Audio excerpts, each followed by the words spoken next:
I'm actually getting emotional because I remember that moment that you reached out to me. And as soon as you said 8 years and I want to get them out, I know exactly how you were feeling. I felt the same too. And it felt like I was going crazy because 6 surgeons and an MRI said that I was fine. And I knew exactly how you felt. And I know that I can help you.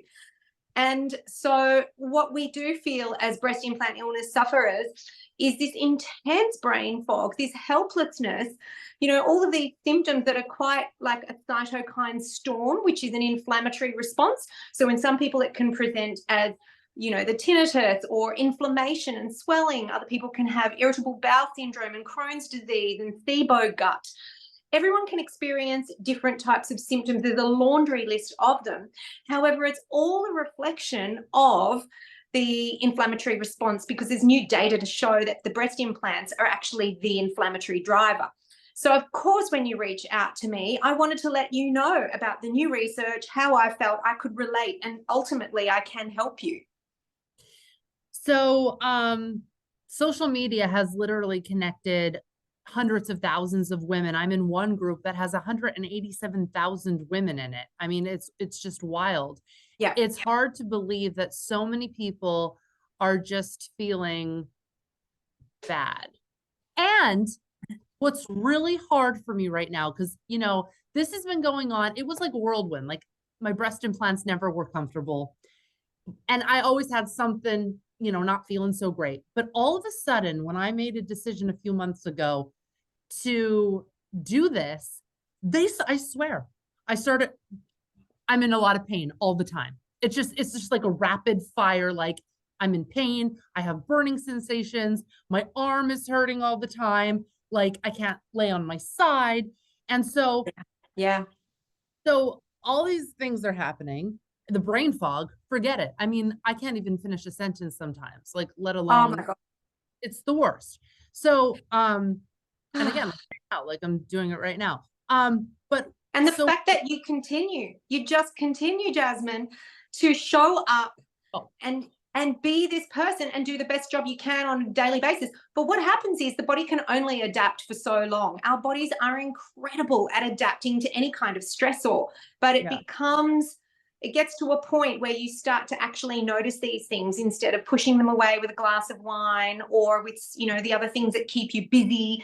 And you start to get reconnected and in touch with your body because symptoms are always a solution. Symptoms are always the sign that are helping you to see what's going on. But we do often push them away with our busy lives. And so now you're getting connected to your body and you're going, well, hang on a second, I do have inflammation. I can't sleep on my side. It's not just in my head.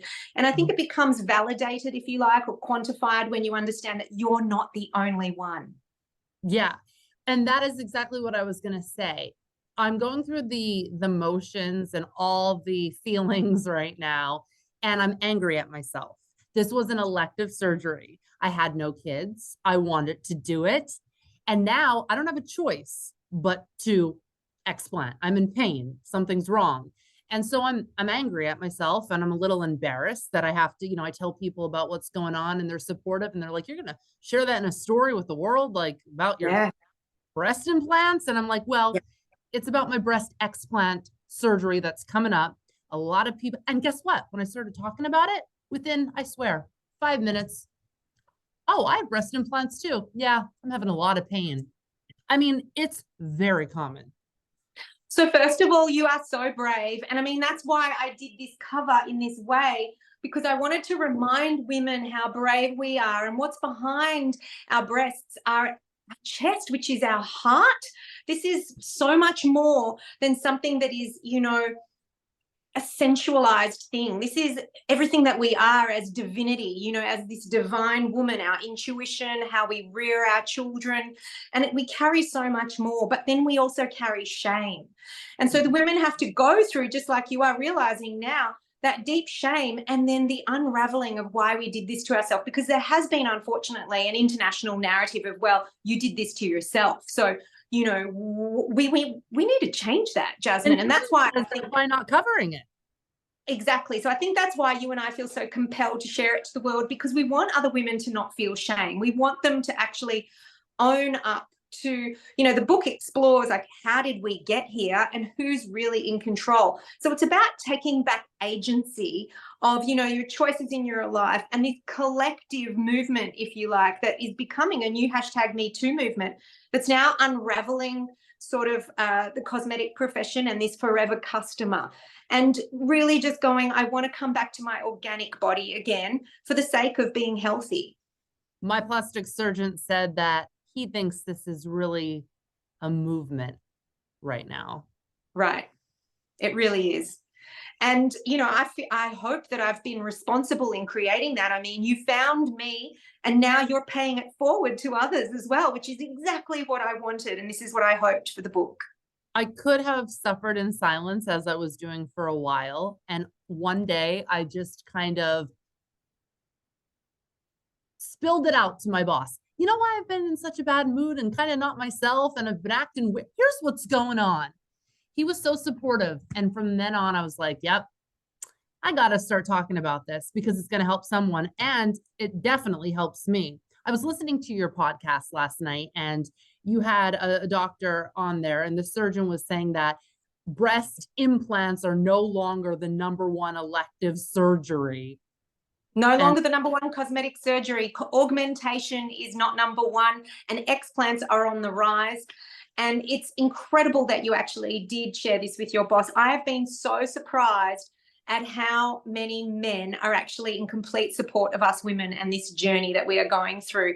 We are helping them to rise up and be the kings that they are so that we can be the queens. And, do you remember asking me, Andi, like, what am I going to do? I'm going to need time off work and all of that. And I was like, please just go for it. You'll surprise yourself how your boss, handles this. And look at him being so supportive. I got the first, appointment I could.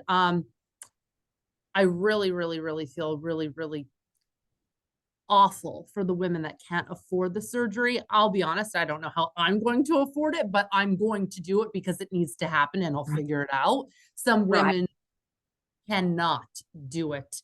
And I know.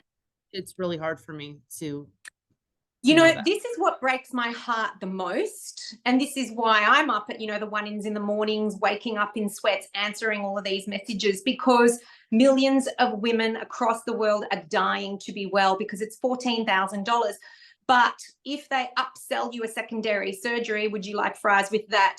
I call it, a lift or a fat transfer. There's narratives like you're going to look saggy if we don't do anything. And I'm like, well, what's wrong with a little bit of sag? And something, I don't mean to cut you off, but you just really struck a chord with me. You just said, would you like fries with that? And you said how they upsell you. And let me tell you something. When I was going 8 years ago to get my surgery, it was not going in to get breast implants. It was going in, quite frankly, to get a breast lift. And they said, well, then you're not going to have any breasts left. Okay.